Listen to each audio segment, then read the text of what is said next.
You know, I've been trying to make more videos recently, but it's kind of hard because I also have college, and that's taking away a lot of my time. I just really wish there was a way for me to do both at the same time. Wait a second.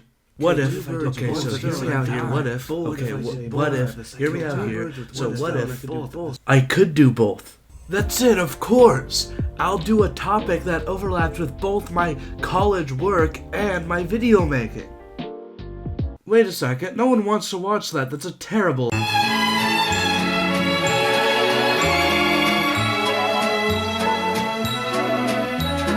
So right now, I am in my first semester of my first year at college, which means that right now, I am taking stupid, dumb, idiot baby courses, with such hits as math. That's right, I have a math class. Not algebra, not geometry, math. The title of the class is math. You see, I never took a pre-calculus class in high school, so according to college, I do not know how to get the outside measurement of a square. I mean, sure, I learned that in elementary school, but it's better to be safe than sorry and charge me for an extra... what I meant to say was, make sure I am well learned and know how to do it. So yeah, this first semester has been really easy. A lot of circle the triangle, what letter comes after B, and 2 plus 2 equals 4. All of the assignments have been really easy.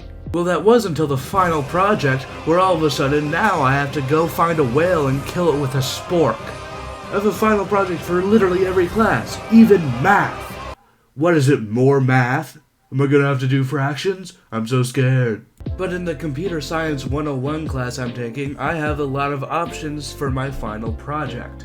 One of them was just making an infographic, which is definitely a lot less computer science than it is 101. The option I gravitated most towards was making a game in Game Maker Studio 2. For reference, I have a lot of experience in game development. The game you see on screen is a game I made in about 4 weeks for a game development class. And I know it might look bad, but I was the programmer. Can't blame me. I did everything great. In all seriousness, our artist did do an amazing job, I'm just joking. For reference, we learned Blender about a month before making this game. And every single model, from the guns to the enemies to the props, are all custom made. There isn't a single stock asset in this game. Alright, that's enough glazing myself and my team, let's get back on track. So, because of my past experience, I decided that for my final project, I would be making a game in Game Maker Studio 2. I mean, sure, I've only ever developed in Unity before, but how different could it be? To clarify, I'm not an idiot. I knew there was going to be a learning curve. I just didn't expect the learning curve to be this. You see, apparently Game Maker 2 devs are living in the Stone Age. You see, I decided to make a 2D platformer, the first thing you always do when you first start game development. And I will not be hearing from any of the top-down enjoyers, okay?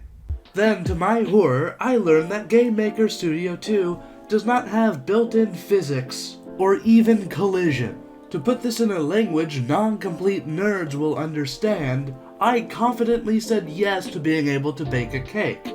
But then, to my horror, I was not in fact given milk, eggs, and flour, but a whole cow, a whole chicken, and an entire field of wheat. If we remove all the code that's just naming something, this is about the minimum it takes to get a character to move around and jump in Unity.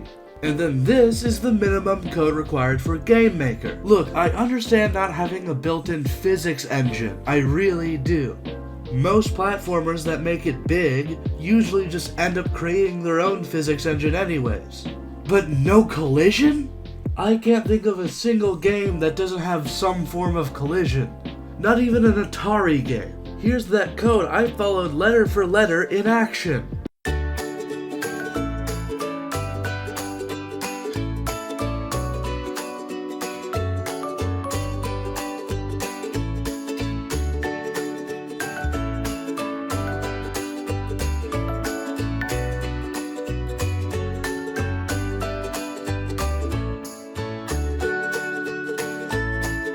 So yeah, those of you who are wondering whether or not a college student following a 30-minute YouTube tutorial could successfully reproduce industry standard physics and collision, I can't. But since I have no idea how to even begin to improve the physics at all, I guess we're just gonna have to move on to enemies.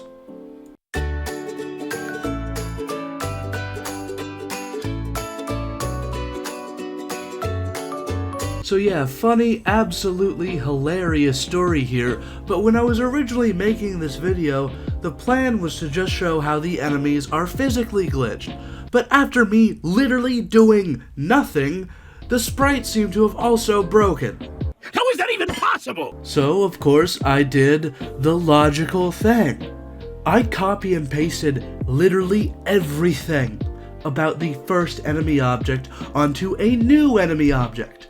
Keep in mind, nothing is different.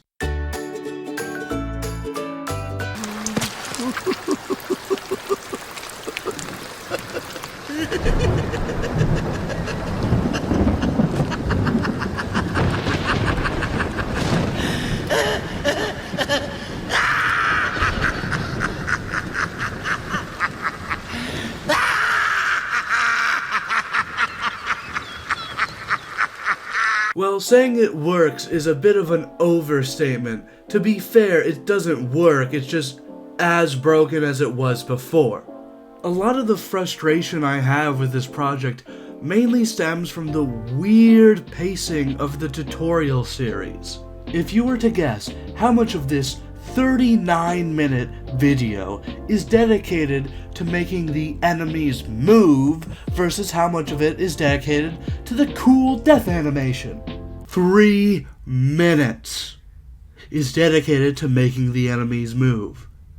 And it's the last 3 minutes. And in my version, which is exactly the same, the enemies don't even move right.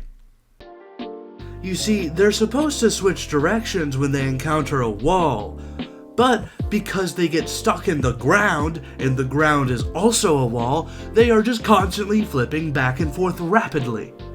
You know what? They're Goombas now, okay? I don't care. They walk in one direction, even if it kills them. It might not be pretty, but at least it will work.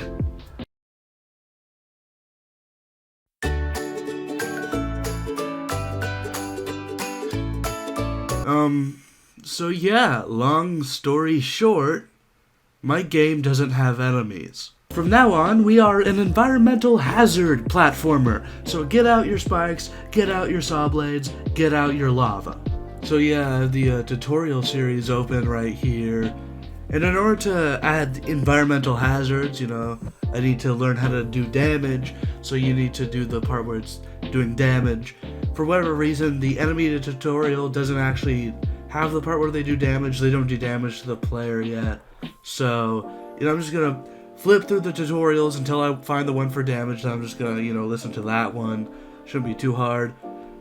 I mean, enemies is tutorial 4, you know, it's probably gonna be tutorial 5 or 6. It can't be that far down. We're going to be looking at adding controller input. For now, we've just looked at keyboard and mouse. Hello everybody and welcome to part 6. In this part we're mostly going to be looking at cameras, okay? So we're going to make a camera that... Hello everybody, welcome back to the platformer series. Today we're going to be taking a look at screen transitions. So that's how to move our player from... Hello everybody, in this part we're going to be looking at a classic topic I have covered several times before, but covering it in a slightly different way for this. Why did we choose safe light? Hello everybody, welcome back. Today we're going to be looking at setting up an effect that's actually really straightforward, or at least... Hello everybody, welcome back and congratulations on making it all the way to part 10. We're in double digits land, how very exciting. Hello everybody and welcome to part 11 where we're going to look at loading and saving your game. We're going to do this in probably one of the simplest ways possible, not quite the... Hello everybody and Happy New Year! We're going to kick things off by looking at the new variable definition system in game. Hello everyone and welcome to part 13. I think it's about time we finally got some sound effects in the game, so that's what we're going to do in this part. Okay, Hello everybody and welcome to part 14. Today we're going to be taking a look at having a bit of a game over sequence, So yeah, we're finally doing damage, and it only took until tutorial 13. You know, it's really hard to describe how much I wish I was doing the infographic right now. After a long and arduous process, I have spikes that work. I'm not going to lie to you guys, it's looking pretty bleak for this project. I mean, it took me like almost a day to get this terrible thing done. I mean, sure, most of that day was me alt-tabbed procrastinating, but still, it took me almost a full day. I might have to face the facts. I am definitely gonna fail this final. I mean, when my professor plays the— Wait a second. There's no way my professor's actually gonna play this game, is he? I mean, I'm submitting this through a Microsoft Word file, for crying out loud. I could attach the game if I wanted to. All I'm even supposed to do for the assignment is submit screenshots that prove I actually did it. If I just upload the right screenshots, it'll appear like I did more work than I actually did. Screenshot of the game world, screenshot of the art, couple screenshots of the code. Now all I need is a screenshot of the character jumping so the professor knows I didn't just place sprites in a scene and the game actually works. Okay, so all I gotta do is time it so that when the guy jumps, I can take a screenshot. Okay, failed there. Okay. This is actually a lot harder than it looks. Oh my. Okay, just... I could have sworn he was in there when I clicked that, but whatever. Alright. Maybe if I move it somewhere, it'll be a little easier. Oh, I got it finally! Oh my gosh, that took so long. I hope we all learned a valuable moral lesson from this. Anything is possible when you manipulate the availability of information.